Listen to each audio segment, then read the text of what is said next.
আসসালামু আলাইকুম। বিসমিল্লাহির রহমানির রহিম।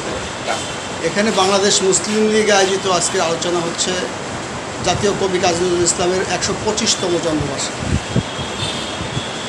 প্রাসঙ্গিক, কাজী নজরুল ইসলাম প্রাসঙ্গিক। উনি কী লিখেছেন আমরা অনেকেই জানি, সাম্যের কথা বলেছেন। আমি আজকে গিয়েছিলাম নজরুল ইসলামের কবরস্থানে, ঢাকা ভার্সিটির ওখানে। তা আমাকে এক সাংবাদিক ক্যামেরা ধরলো। আমি বললাম যে নজরুল ইসলাম সাম্যের কথা বলেছেন, কিন্তু তার মাজারের পিছনে একটা টিন শেড ঘর দীর্ঘদিন ধরে ঢাকা ভার্সিটির ৩য় শ্রেণীর কর্মচারীদের জন্য রাখা হয়েছে। এই তীব্র তাপদাহে সেটা যুগের পর যুগ ওইভাবে আছে। সাম্যের কথা উনি বলেছেন, মসজিদের পাশে আমার কবর দিও ভাই। মসজিদের পাশে ওনাকে কবর দেওয়া হয়েছে। উনি অসুস্থ ছিলেন দীর্ঘদিন, পাশের রাষ্ট্রে বাংলাদেশে আনা হয়েছে। আমাদের দেশে তাকে যথাযোগ্য মর্যাদা দেওয়া হয়েছে।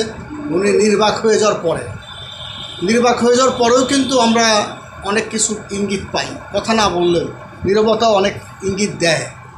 আজকে বাংলাদেশের সংসদ সদস্যের লাশ বাইরের কোনো রাষ্ট্রে কিমা হয়, কষাই কিমা, তার হাড্ডি এক, মাংস এক, এটার নমুনা, এটার লক্ষণ কী? একজন বলছেন যে সূর্য এই যে 25শে মে থেকে সামনের মাস পর্যন্ত প্রচণ্ড তাপদাহ দিবে, এটা কিয়ামতের লক্ষণ। একজন কোরআন শরীফের পাতা উল্টে পর্যন্ত বললেন যে সূর্য ঝড় হবে, সূর্য নিচে নেমে আসবে।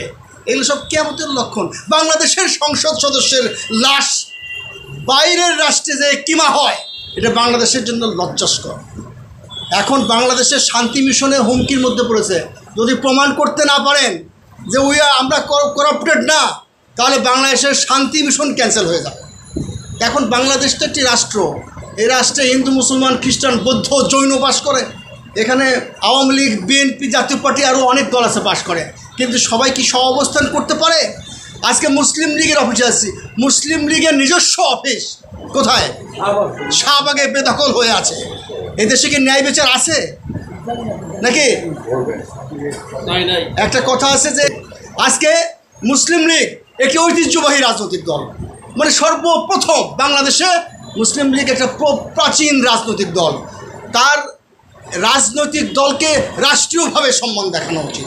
আজকে মুসলিম লীগের অফিস ছিনতাই হয়ে গেছে। এই সরকারের কাজটা কি? এই যে সরকারের কাজ হলো এই মানে একজনকে যারা সোনা চোরাচালান করে, যারা মানে মাদকের ব্যবসা করে, তাদেরকে ডেকে ডেকে এমপি বানানোর পরে তাদেরকে কিমা টুকরো বানানোর জন্য বাইরে পাঠানো হয়। বাংলাদেশে কোনো রাজনৈতিক মানুষ মানে সংসদের কোনো নিরাপত্তা নাই। আপনার আমার নিরাপত্তা কি আছে? আজকে গ্রিন পার্টির কথা বলা হয়েছে।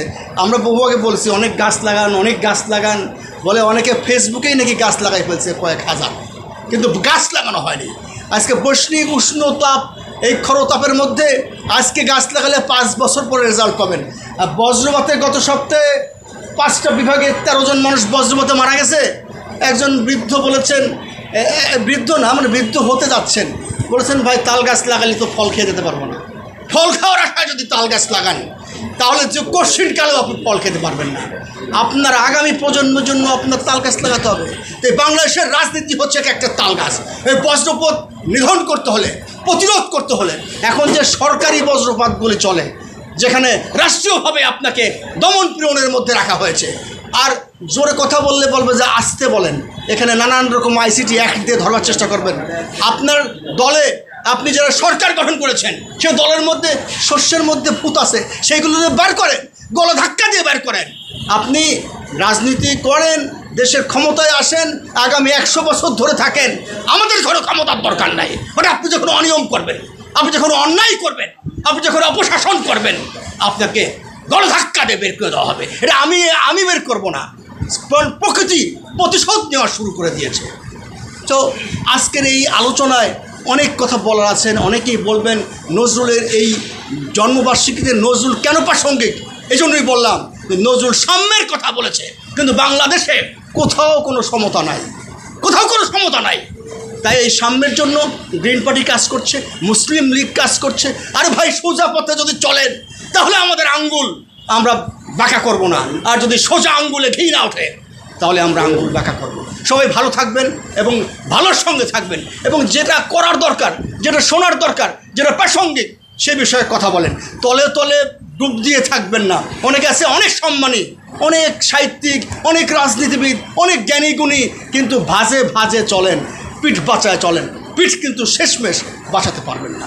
জনগণের কথা বলেন, জনগণের কল্যাণের কথা বলেন, এবং এই যে চলমান অহিংস পদ্ধতিতে যদি আপনারা কোনো কিছু নিতে চান, প্রতিশোধ নিতে চান, তাহলে সেটা ডাক্তারের মতো সার্জিক্যাল অপারেশন করতে হবে।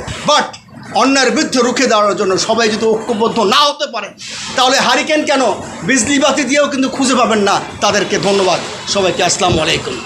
ধন্যবাদ।